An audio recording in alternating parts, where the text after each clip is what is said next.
Welcome to our conversation today, which is about spirituality and self-encounter and how they are connected. Let's take a pausing moment now to invoke our inner reviewing self. You may choose to make mental notes or write your responses.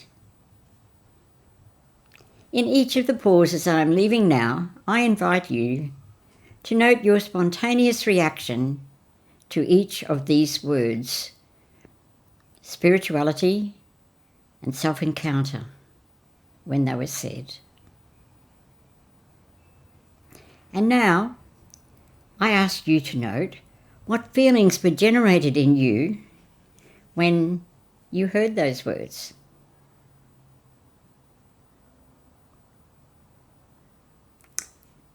And again, I'm inviting you to note your spontaneous reaction, a connection between the two.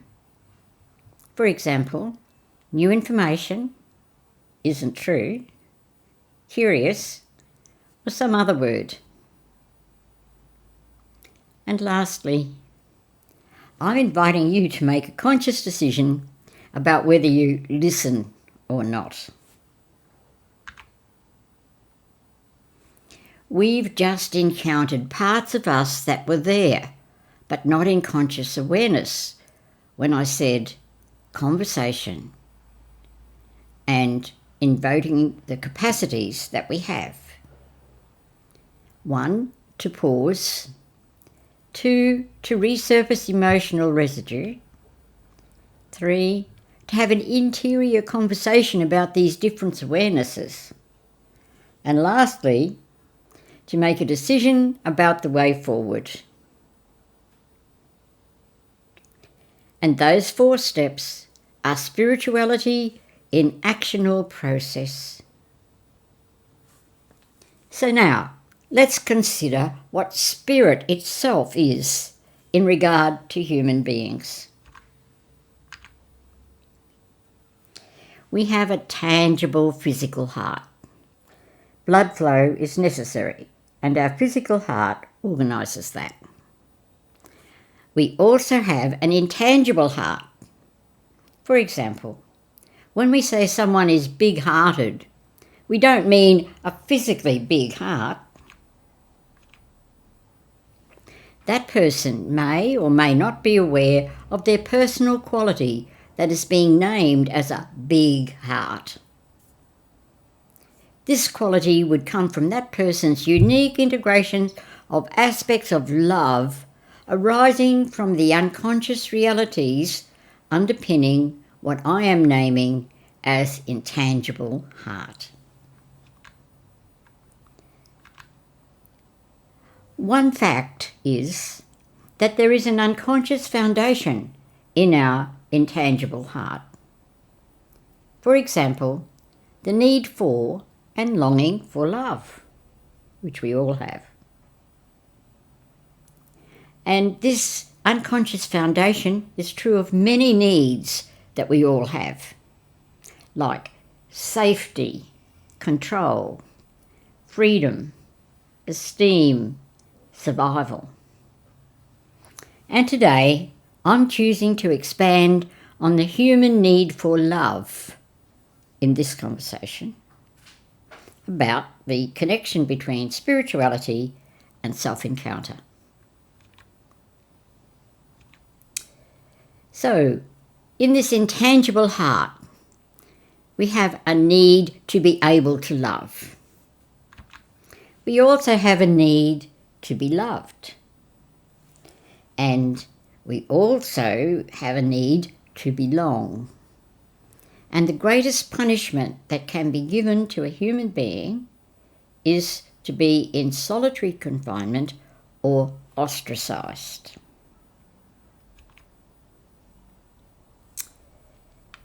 So, UAL, added to a word in English, means action or process. And we all have the equipment to process what comes up from residue in the unconscious. And we really experience this in the first pausing exercise.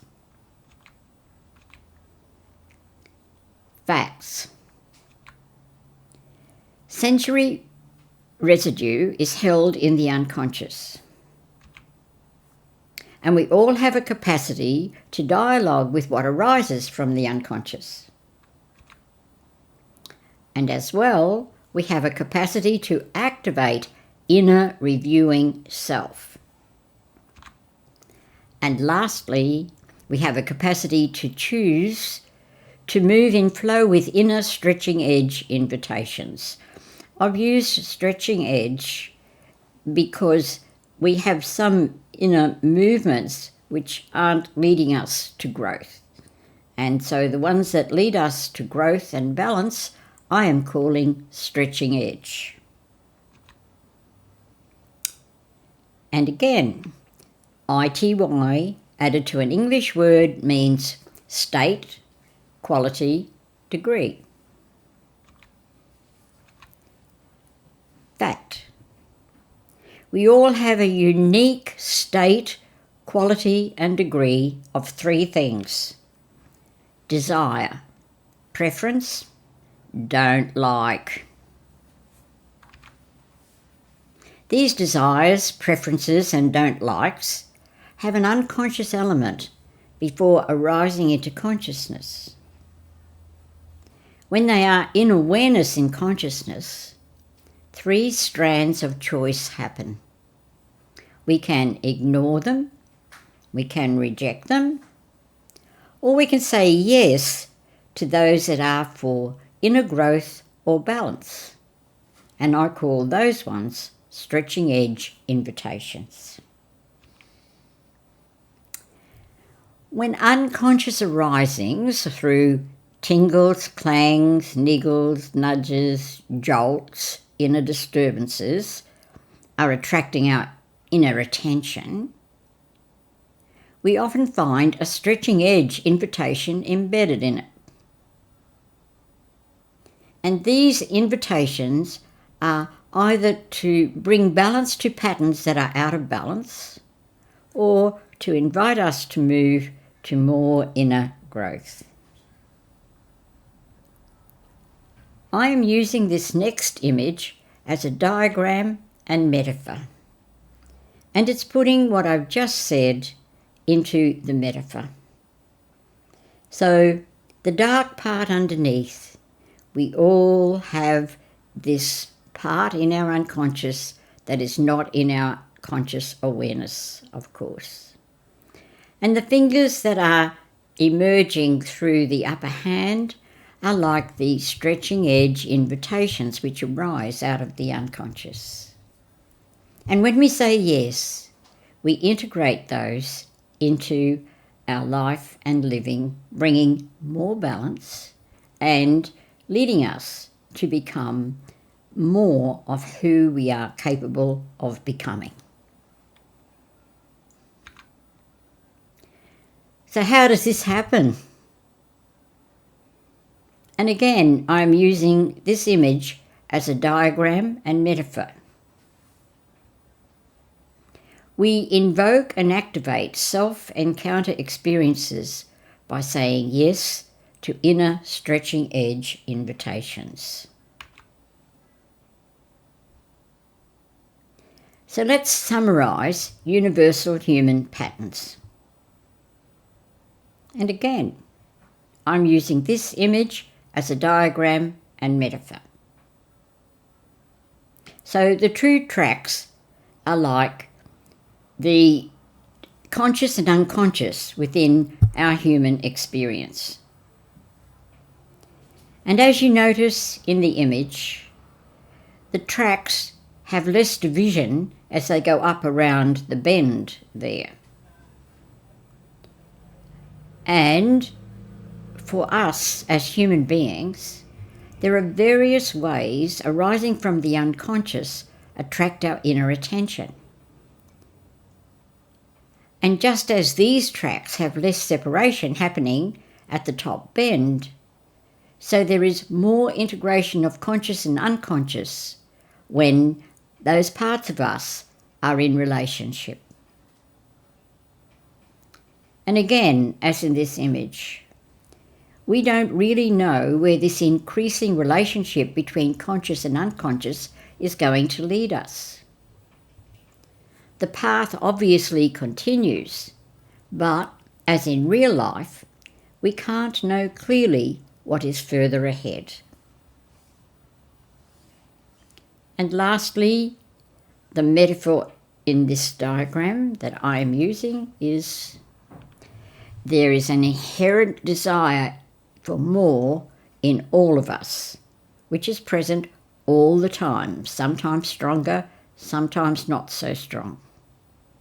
And that's represented by the brightness on the horizon, a bit intangible, the same as that more than striving within us is intangible.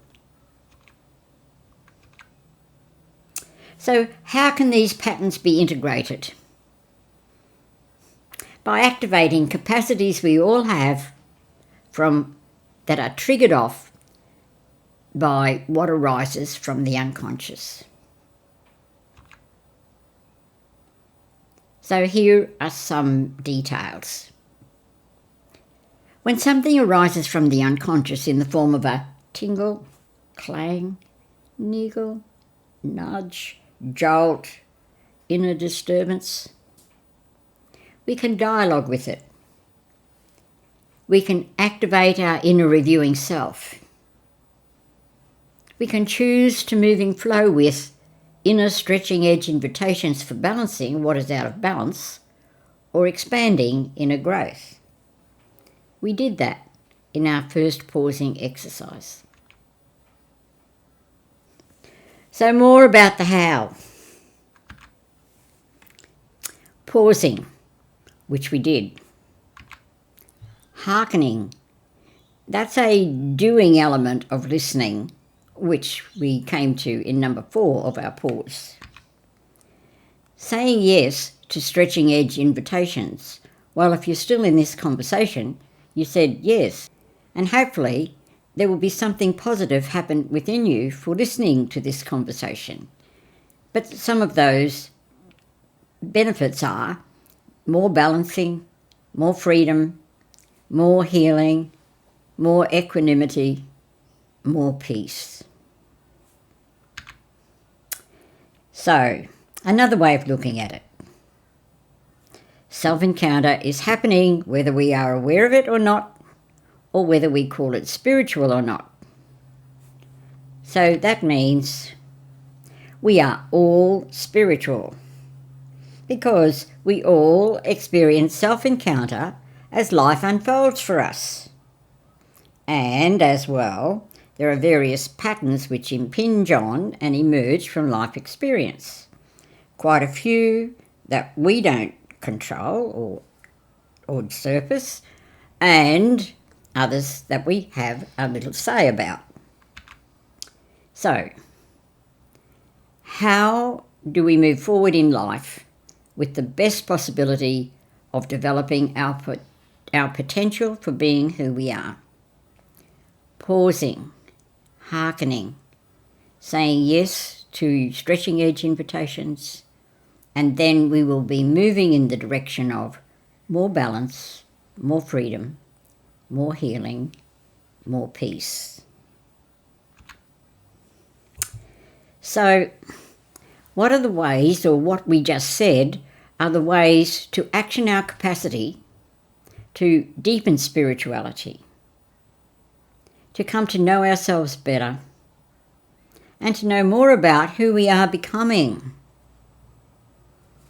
And as we exercise those 4 aspects of reflection in our lives, the outcome will be more freedom, more balance, more equanimity, more healing, more openness, more peace. Rounding off now. In our lifetime, we all encounter parts of ourselves that were in unconscious. And we can consciously encounter, to some degree, the promise of who we are invited to become. Another summary. The measure of our spirituality corresponds to the measure of our self-encounter experiences. And again, I am using this image as a diagram and metaphor. And this time, it is a thumbnail metaphor for how spirituality and self-encounter are intrinsically connected. And this is it. Residue in the unconscious comes into consciousness through inner attention-seeking arisings for inner growth. Yes, to these inner invitations integrates into life and living experience an outcome of inner balance, freedom, healing, and peace.